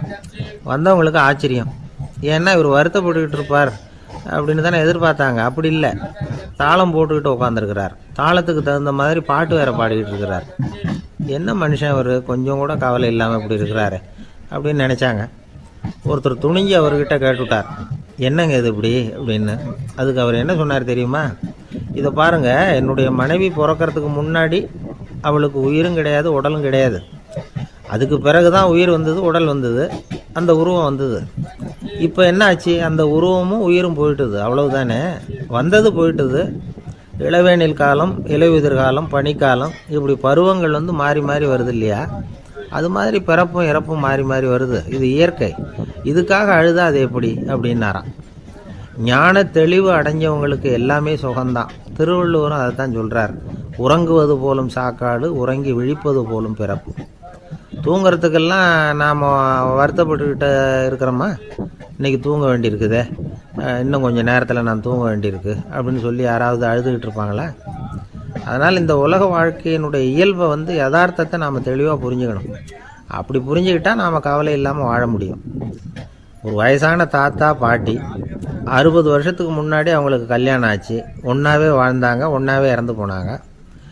இப்போ அவங்க 2 பேரும் சொர்க்கத்துக்கு போய் சேர்ந்தாங்க. அங்கே எல்லா வசதியும் இருந்தது. ஒரு பெரிய பங்களாவே இவங்களுக்கு ஒதுக்கி கொடுத்தாங்களாம். இதுக்கு எவ்வளவு வாடகைன்னு கேட்டார் தாத்தா. வாடகையெல்லாம் கிடையாது, இலவசம் அப்படின்னார் அங்கே இருந்தவர். அந்த வீட்டுக்கு பின்னாடி ஒரு பெரிய புல்வெளி இருந்தது. இதில் விளையாட ஏதாவது கட்டணம் உண்டான்னு கேட்டிருக்கார் தாத்தா. அதெல்லாம் ஒன்றும் கிடையாது, பணம்லாம் கட்ட வேண்டியதில்லை அப்படின்னார் அவர். பக்கத்தில் ஹோட்டல் மாதிரி ஒரு பெரிய கட்டடம், உள்ள சாப்பாட்டு மேஜைகள், அது மேலே விதவிதமான பலகாரங்கள். சாப்பாட்டுக்கெல்லாம் எவ்வளவு அப்படின்னு விசாரிச்சாராம் தாத்தா. அதுதான் சொன்னேனே, இங்கே எல்லாமே இலவசம்தான், எது வேணும்னாலும் சாப்பிட்லாம், எவ்வளவு வேணும்னாலும் சாப்பிட்லாம் அப்படின்னாராம். நீங்கள் சொல்கிறீங்க அப்படி, ஆனால் நான் சர்க்கரை சேர்த்துக்கக்கூடாது, உப்பு சேர்த்துக்கக்கூடாது, பாட்டி கையால் எப்பவும் பத்திய சாப்பாடு தான் அப்படின்னாராம் தாத்தா. இதை பாருங்கள், இங்கே உங்களுக்கு அந்த கவலையும் வேண்டியதில்லை. இங்கே நீங்கள் ஸ்வீட்டு சாப்பிட்லாம், காரம் சாப்பிட்லாம், உங்களுக்கு எந்த நோயும் வராது அப்படின்னாராம் அங்கே சொர்க்கத்தில் இருந்தவர். இதை கேட்ட உடனே அந்த தாத்தா பக்கத்தில் நின்ன பாட்டியை பார்த்து கத்தினாராம், அடி பாவி, எல்லாத்தையும் கெடுத்துட்டியே, நீ எனக்கு பத்திய சாப்பாடு போடாமல் கண்டதை திங்க விட்டுருந்தா 10 வருஷத்துக்கு முன்னாடியே நான் இங்கே சேர்ந்துருப்பேனே அப்படின்னாராம்.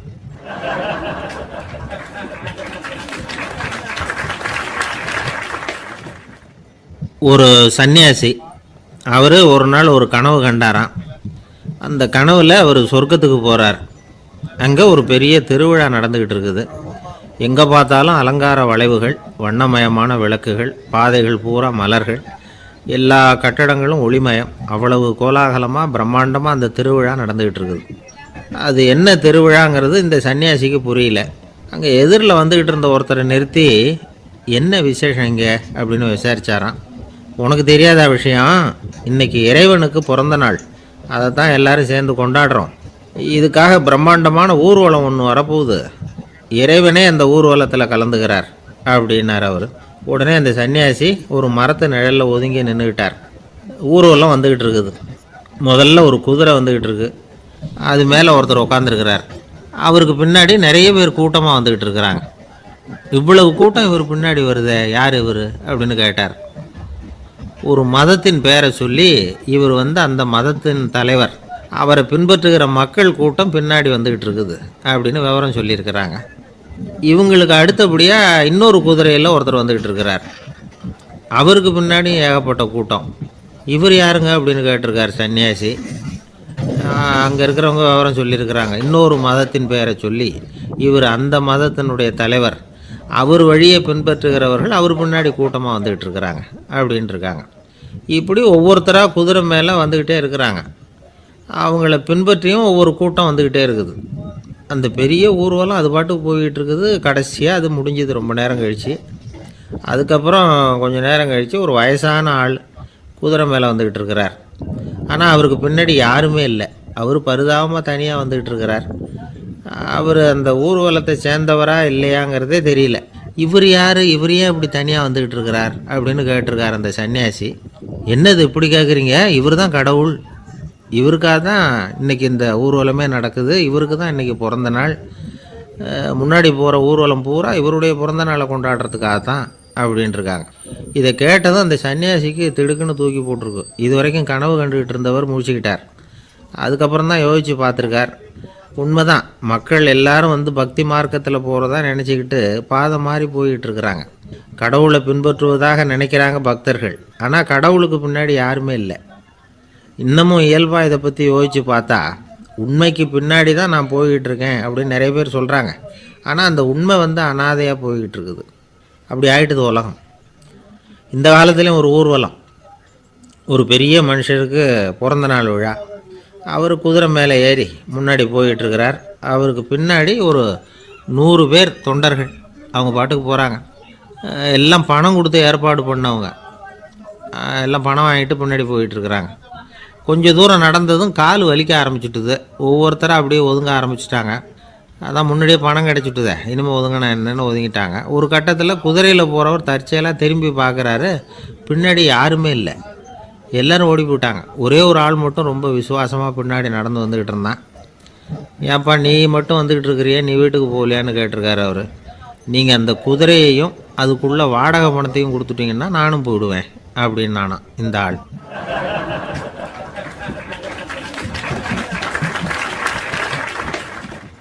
ஒரு ஊரில் ஒரு ஆள் இருந்தான். தையல் கடை வச்சுருந்தான். அவங்ககிட்ட ஒருத்தன் ஒரு சட்டை துணி எடுத்து கொடுத்து தைக்க சொல்லியிருந்தான். வர்ற சனிக்கிழமை வா, வாங்கிட்டு போ அப்படின்னு அவன் சொல்லியிருந்தான். அதே மாதிரி இவன் வந்தான். அவன் தைச்சி வச்சுருந்த சட்டையை கொடுத்தான். இவன் வாங்கி அங்கேயே போட்டு பார்த்தான். கை நீளம் ஒன்றுக்கு ஒன்று வித்தியாசமாக இருந்தது. வலது கை இடது பக்கத்தை விட நீளம் குறைச்சலாக இருந்தது. அவன் முணுமுணுக்க ஆரம்பிச்சுட்டான். என்ன இது இப்படி தைச்சுட்டியேன்னு. இதுக்கு அவன் சொன்னான், ஐயையோ இதுக்காகவா சங்கடப்படுறீங்க, வலது கையை மட்டும் கொஞ்சம் உள்ளே இழுத்தாப்புல வச்சுக்கிட்டிங்கன்னா சரியாக போகுது. மற்றபடி அந்த சட்டையில் உள்ள கலை அம்சத்தை கவனிங்க. எவ்வளோ அற்புதமாக தைச்சிருக்கேன் பாருங்கள். ஒரு சின்ன குறையை இப்படிலாம் பொருட்படுத்த வேண்டியதில்லை. நான் சொன்னது மாதிரி கையை கொஞ்சம் உள்ளே இழுத்தது மாதிரி வச்சுக்கிட்டு நடந்து போங்க, ஜோராக இருக்கும் அப்படின்னா. அவனும் யோசித்து பார்த்தான். சரியான யோசனையாக தான் தோணுச்சு. கொஞ்சம் முயற்சி பண்ணி வலது கையை கொஞ்சம் உள்ளே இழுத்து சட்டை சரியாக இருக்கிறது மாதிரி பண்ணிட்டான். இப்போ மறுபடியும் ஒரு பிரச்சனை. வலது கையை உள்ளே இழுத்த மாதிரி அப்படியே வச்சுக்கிட்டதும் முதுகு பக்கம் கொஞ்சம் துணி தளர்த்தியாக தொங்குறது மாதிரி தெரிஞ்சுது. என்ன இது முதுகு பக்கம் துணி குவிஞ்சுட்டுதே, தொங்குதே அப்படின்னா மறுபடியும், அடடா இதுக்காகவா கவலைப்படுறீங்க, உடம்பை அதுக்கு தகுந்த மாதிரி கொஞ்சம் வளைச்சிக்கிட்டா சரியாக போடுது. இதுக்காக அந்த அழகான தையலை பிரித்து அதில் உள்ள கலை அம்சத்தை கெடுக்கிறதுக்கு என் மனசு இடம் தரல. எவ்வளவுக்கு தளர்த்தியாக இருக்கோ அவ்வளவுக்கு கொஞ்சம் உடம்பை வளைச்சி அப்படி குனிஞ்சது மாதிரி போங்க போதும் அப்படின்னா. அதுவும் நல்ல யோசனையாக தான் பட்டுது இவனுக்கு. சரின்னு சொல்லிவிட்டு புறப்பட்டான். தெருவில் இறங்கினான். கையை கொஞ்சம் உள்ளே இழுத்தான். உடம்பை கொஞ்சம் முன்னால் வளைச்சான். சட்டைக்கு தகுந்த மாதிரி உடம்பை பண்ணிக்கிட்டான். மெதுவாக நடந்து போகிறான். இப்போ எதிரில் இன்னொருத்தன் வரான். இவனை பார்க்குறான். இவன் போட்டிருக்கிற சட்டையை பார்க்குறான். ஆஹா அற்புதம்ங்கிறான். சும்மா சொல்லக்கூடாது, ரொம்ப நல்லா இருக்குது. நிச்சயமாக இது இந்த ஊர் மேலே தெருவில் இருக்கிற ஒருத்தன் இருக்கானே, அவன் தைச்சதாக தான் இருக்கணும் அப்படின்னா. இதை கேட்டதும் அவனுக்கு ஆச்சரியம். எப்படி அவ்வளவு கரெக்டாக கண்டுபிடிச்சிங்க அப்படின்னு கேட்டிருக்கான். இதுக்கு அந்த வழிபோக்கன்னு சொன்னானா, அவன் ரொம்ப கெட்டிக்காரன். உங்களை மாதிரி உடம்பும் கையும் வளைஞ்சு போன ஒரு ஆசாமிக்கு அவனை தவிர வேற யாராலேயும் இவ்வளவு பொருத்தமான ஒரு சட்டையை தைக்க முடியாது அப்படின்னானா. பாருங்க, அவனுக்காக இவன் அனுசரிக்க போய் இவனோட நிலைமை எப்படி ஆகிடுது பாருங்க. இதே மாதிரி தான் சில சடங்குகளும் சம்பிரதாயங்களும் நம்மளை கோமாளி ஆக்கி விட்டுரும். எதுவாக இருந்தாலும் அதில் அறிவுபூர்வமான அணுகுமுறை அவசியம். ஒரு நர்ஸ் அவசரமாக ஓடி டாக்டர்கிட்ட சொல்லிச்சான், டாக்டர் ஒரு தப்பு நடந்து போச்சு. 10ஆம் நம்பர் பெட்டில் இருக்கிற பேஷண்ட்டுக்கு காலில் ஆப்ரேஷன் பண்ணுறதுக்கு பதிலாக கையில் ஆப்ரேஷன் பண்ணிவிட்டீங்க. கை ஆப்ரேஷன் பண்ணிக்க வேண்டிய ஆள் 7ஆம் நம்பர் பெட்டில் இருக்கார் அப்படின்னு தான். அதுக்கு இவர் பதட்டப்படாமல் சொன்னாராம், பரவாயில்ல, இவரை தூக்கி 7ஆம் நம்பர் பெட்டில் போட்டுரு அப்படின்னாராம்.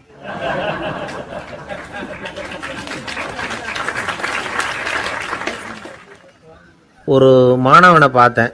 என்ன தம்பி படிப்புலாம் எப்படி இருக்குது அப்படின்னு விசாரித்தேன். அவன் ரொம்ப அழுத்துக்கிட்டான். நான் நல்லா தான் சார் படிக்கிறேன், இருந்தாலும் புத்தியில் சரியாக ஏற மாட்டேங்குது சார் அப்படின்னா. சரி, இவனும் நம்ம ரகம்தான் அப்படின்னு சொல்லி முடிவு பண்ணிக்கிட்டோம். கல்வி கற்கக்கூடிய ஒரு மாணவன் சம்பந்தப்படுற புத்திகள் பல வகை. அதை பற்றி ஒரு பெரியவர் விளக்கி இருக்கிறார். மிருத்து புத்தின்னு ஒன்று இருக்குதான். மிருத்துன்னா மண். மண்ணால் செவுறு கட்டுறோம்ல, மண் சுவரில் ஆணி அடிக்கிறதும் சுலபம், அதை பிடுங்கி எடுக்கிறதும் சுலபம். அது மாதிரி சில பேர் குரு சொல்லி கொடுக்குறத சுலபமாக கேட்டு தெரிஞ்சு வச்சுக்குவாங்க. கொஞ்ச நேரத்தில் சுலபமாக மறந்தும் போயிடுவாங்க. இது மிருத்து புத்தின்னு பேர், மண் புத்தி. தாரு புத்தின்னு ஒன்று உண்டான். தாருன்னா மரம். அதில் பச்சை மரத்தில் ஆணி அடிக்கிறது சுலபம், ஆனால் அதை எடுக்கிறது கஷ்டம். அது மாதிரி ஆசிரியர்கிட்டேருந்து கேட்டதை கவனமாக மனசில் பதிய வச்சுக்கிட்டு அதை மறக்காமல் இருக்கிறது தாரு புத்தி. பட்டை மரமாக இருந்தால் அதில் ஆணி அடிக்கிறதும் கஷ்டம், அடிக்கிற ஆணியும் சீக்கிரம் நழுவிடும். அது மாதிரி கேட்குற விஷயம் மனசில் பதியறதும் கஷ்டம். அப்படியே பதிஞ்சாலும் அது நீடிச்சு இருக்கிறதும் கஷ்டம், கொஞ்ச காலத்தில் மறந்துடும். இன்னொரு வகை புத்தி ஒன்று உண்டு. அதுக்கு பேர் சிலா புத்தின்னு பேர். சிலான்னா கல். ஒரு கருங்கல்லில் 4 துளையை போட்டு ஒரு துளையில் உளியை வச்சு அடித்தா மற்ற துளை வழியாகவும் பிளந்து கல் 2 ஆகிடும். அது மாதிரி சந்தியான இடங்களில் குறிப்பாக ஒரு பொருளை சொன்னால் அதை வச்சுக்கிட்டு மற்றதையும் தெரிஞ்சுக்கிறது, அது சிலா புத்தின்னு பேர். வேணு புத்தின்னா என்ன தெரியுமா? வேணுன்னா மூங்கில். மூங்கில் கணுவில் ஒரு பக்கம் உளியை வச்சு அடித்தா 2 பக்கமும் பிளந்துடும். அது மாதிரி ஒரு செய்தியை கேட்டுக்கிட்டு இருக்கிறப்பவே அதோட முன்பின் தொடர்களையும் தெரிஞ்சுக்கணும், அது வேணு புத்தி. தைல புத்தின்னு ஒன்று உண்டு. தைலம்ங்கிறது எண்ணெய். தண்ணியில் ஒரு துளி எண்ணெயை விட்டால் அது தண்ணி பூரா பரவி போடுதில்ல, அது இப்படி பரவுறது மாதிரி ஆசிரியர் சுருக்கமாக ஒரு கருத்தை சொன்னால் அதை வச்சுக்கிட்டு பூரா விஷயங்களையும் தெரிஞ்சுக்கணும், அது தைல புத்தி. கற்பூர புத்தின்னு ஒன்று கேள்விப்பட்டிருக்கோம். அது எப்படின்னா, கற்பூரம் தீ பட்ட உடனே பிடிச்சிக்கும். ஆசிரியர் சொன்ன உடனே நுண்ணறிவோட பாடங்களை புரிஞ்சுக்கிறது இந்த வகை புத்தி. கரி புத்தின்னு ஒன்று.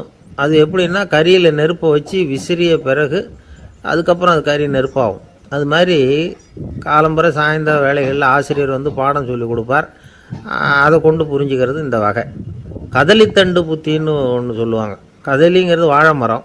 வாழைத்தண்டில் தீ வைக்கிறது எவ்வளவு சிரமமோ அவ்வளவு சிரமத்தோடு கல்வி கற்கிறது கதலித்தண்டு புத்தி.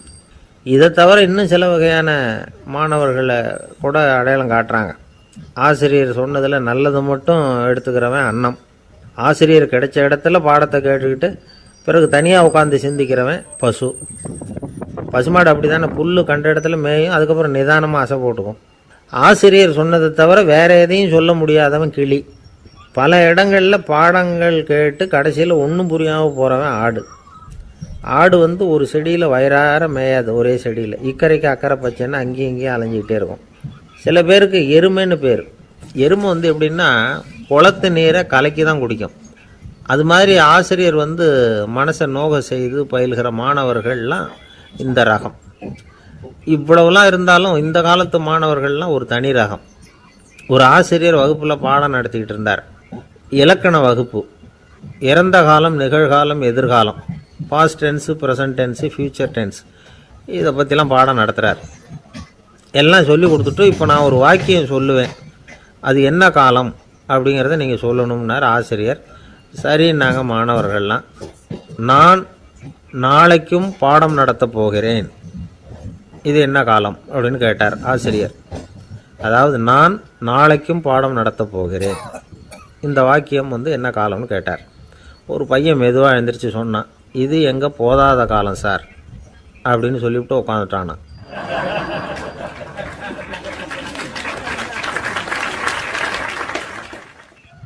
ஒரு ஊரில் ஒரு பெரிய செல்வந்தர் இருந்தார். பணத்துக்கு பஞ்சம் இல்லை. அதனால் இந்த உலகத்தில் முடியாத காரியம் எதுவும் இல்லைன்னு நினச்சார். பணம் இருந்தாலே அந்த நினப்பு தானாக வந்துடும்.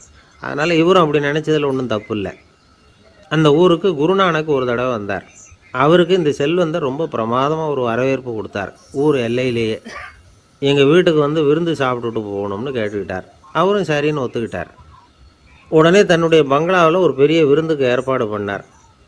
குருநானக்கை அழைச்சிட்டு வீட்டுக்கு போனார், உட்கார வச்சார். ஐயா, நான் இந்த ஊர்லேயே ரொம்ப பெரிய வசதி உள்ளவன், என்னால் எல்லாம் முடியும், உங்களுக்காக நான் என்ன செய்யணும்னு சொல்லுங்கள், எதுவாக இருந்தாலும் பரவாயில்ல, எவ்வளவு செலவானாலும் பரவாயில்ல, என்னால் செய்ய முடியும், என்ன செய்யணும்னு சொல்லுங்கள், அது போதும், நான் செய்கிறேன் அப்படின்னு நான் ரொம்ப பணிவா. இதை கேட்டதும் குருநானக் சிந்திச்சார் கொஞ்ச நேரம். அதுக்கப்புறம் தன்னோட சட்டை பைக்குள்ளே கையை விட்டு ஒரு பழைய ஊசி ஒன்று எடுத்தார். அந்த செல்வந்தர்கிட்ட கொடுத்தார். இதை பாருங்கள், இவ்வளவு தூரம் நீங்கள் கேட்குறதுனால சொல்கிறேன், எனக்கு நீங்கள் செய்ய வேண்டிய உதவி இதுதான்னார். ஊசியை கையில் வாங்கிக்கிட்டு இதை என்ன செய்யணும்னு சொல்லுங்க அப்படின்னார் அவர். நீங்கள் செய்ய வேண்டியது என்னென்னா, இந்த ஊசியை பத்திரமா வச்சுருக்கணும்.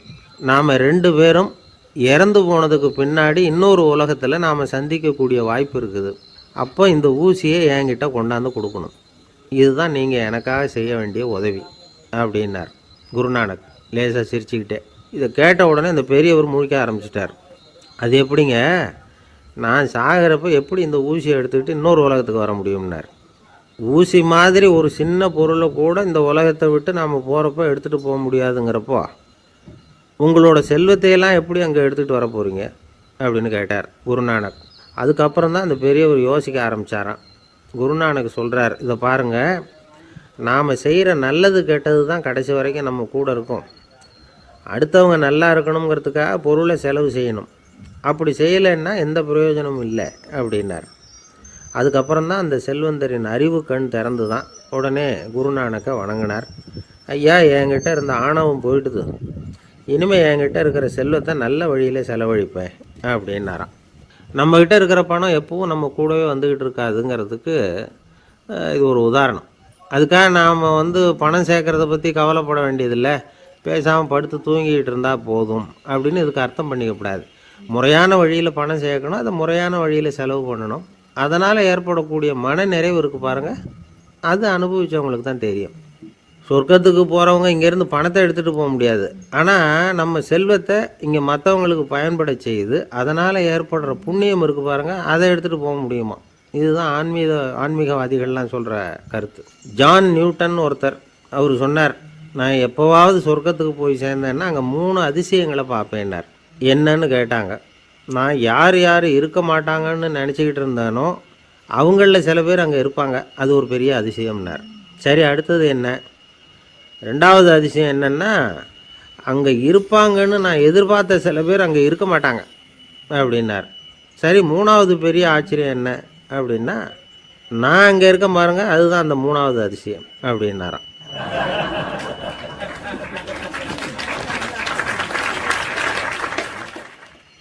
ஒருத்தர் ஓடி வந்தார்.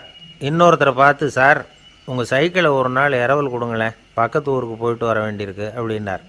இவர் சைக்கிளை கொடுத்து பத்திரமா கொண்டுகிட்டு போங்கன்னார். சார், இதை பத்திரமா கொண்டு போகிறேன், கவலையே வேணாம், ஏன்னா இது உங்களோட சைக்கிள், அப்படின்னு நான் நினைக்கல, என்னோட சைக்கிளாக நினைக்கிறேன் அப்படின்னார். அதுக்கப்புறம் தான் இவருக்கு உண்மையாகவே பயம் வந்துட்டுது. ஏன்னா அவர் சொன்னது மாதிரி அதை தன்னோட சைக்கிளாகவே நினச்சி தள்ளிட்டு போட்டால் என்ன பண்ணுறது? எது எதை நம்முடையதாக நினைக்கணுங்கிறதுக்கு ஒரு வரையறை இருக்குது. சில பேர் ஆஃபீஸையே வீடாக நினச்சி விட்றது உண்டு. அப்படிப்பட்டவங்க கூட வீட்டை ஆஃபீஸாக நினைக்கிறதில்ல. ஏன்னா வீட்டில் இவர் ஆஃபீஸராக நடந்துக்க முடியறதில்ல. இதெல்லாம் ஒரு பக்கம் இருக்கட்டும். இப்போ விஷயத்துக்கு வருவோம்.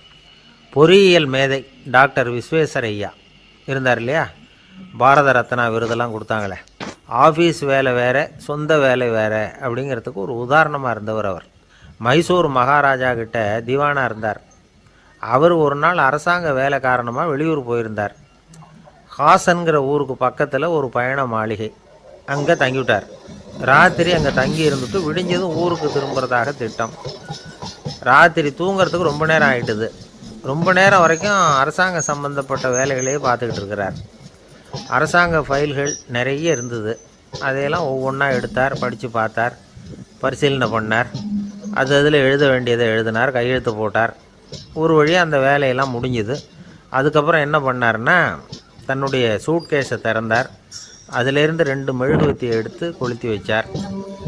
அந்த பயண மாளிகையில் அது வரைக்கும் எரிஞ்சிக்கிட்டு இருந்த மின்சார விளக்குகளை அணைச்சிட்டார். அதுக்கு பிறகு அந்த மெழுகுவர்த்தி வெளிச்சத்தில் சில புத்தகங்களை தொடர்ந்து படிக்க ஆரம்பிச்சிட்டார். அந்த பயண மாளிகையில் பணியாளராக இருந்தவர் இதை பார்த்துட்டு ஓடி வந்தார். மறுபடியும் மின் விளக்கை போடுறதுக்காக போனார். விஸ்வேஸ்வரய்யா அதை பார்த்துட்டு போட வேணாம்ட்டாராம். இது வரைக்கும் நான் அரசாங்க அலுவல்களை கவனிச்சிக்கிட்டு இருந்தேன், அதனால் மின் விளக்குகள் அப்போ எரிஞ்சதில் தப்பு இல்லை. இப்போ நான் புத்தகம் படிச்சுக்கிட்டு இருக்கேன், இது என்னுடைய சொந்த வேலை. இங்கே இருக்கிற மின் விளக்கு அதுக்காக ஏன் எரியணும் அப்படின்னு கேட்டாராம். இப்போ இருக்கிற சில அரசு பணியாளர்கள்கிட்ட இந்த சம்பவத்தை பேச்சோட பேச்சாக சொல்லி பார்த்தேன். அவங்களால இதை ஜீரணிக்கவே முடியல. நேர்மை தேவை தான் சார், அதுக்காக அவ்வளவு தூரத்துக்கு அது தேவையா அப்படிங்கிறாங்க. விஸ்வேஸ்வரய்யா அப்படி பண்ணினது தான் ஒரு நேர்மையாளர் அப்படின்னு இந்த உலகத்துக்கு நிரூபிக்கணுங்கிறதுக்காக இல்லை. தான் அப்படி நடந்து காட்டினா தன்னை சுற்றி இருக்கிறவங்களும் அதை கேள்விப்படுறவங்களும் முடிஞ்ச அளவுக்கு பொது வாழ்க்கையில், அரசு பணியில் நேர்மையை கடைபிடிக்க முயற்சி பண்ணலாமே அப்படிங்கிறதுக்காக தான். இப்போவும் சில பேர் இருக்கிறாங்க, இவங்க ஆஃபீஸ் வேறு வீடு வேறேன்னு நினைக்கிறதில்ல, அவ்வளோ உரிமை. ஒருத்தர் அப்படி தான், அவருக்கு அவசரமாக 5000 ரூபா தேவைப்பட்டது. ஆஃபீஸு பணத்தை எடுத்துக்கிட்டார். அந்த நேரம் பார்த்து ஆடிட் வந்துட்டு ஆப்பிட்டுக்கிட்டார். விசாரணை நடக்குது. அவர் சொல்கிறார், சார் நான் நேரம் காலம் பார்க்காம ஆஃபீஸில் வேலை செய்வேன், ஏன்னா அதை என்னோடய ஆஃபீஸாக நினைக்கிறேன். அவசரத்துக்கு அந்த பணத்தை எடுத்தேன், மறுபடியும் வச்சுடலாம்னு தான் இருந்தேன், அதுக்குள்ளே இப்படி ஆகிட்டுது. நீங்கள் என்ன நினச்சாலும் சரி, நான் ஆஃபீஸ் வேறு வீடு வேறு அப்படின்னு நினைக்கிறதில்ல, அது என்னோடய சுபாவம் அப்படின்னார். விசாரணை பண்ணவர் தீர்ப்பு வழங்கினார். உங்கள் சுபாவத்துக்கு மதிப்பு கொடுத்து நானும் தீர்ப்பு வழங்குறேன். நீங்கள் கொஞ்ச நாள் ஜெயிலில் இருந்துட்டு வாங்க, அது உங்களுக்கு கஷ்டமாக இருக்காதுன்னு நினைக்கிறேன். ஏன்னா அங்கே போனாலும் நீங்கள் உங்கள் சுபாவப்படி வீடு வேறு ஜெயில் வேறேன்னு நினைக்க மாட்டீங்க அப்படின்னாராம்.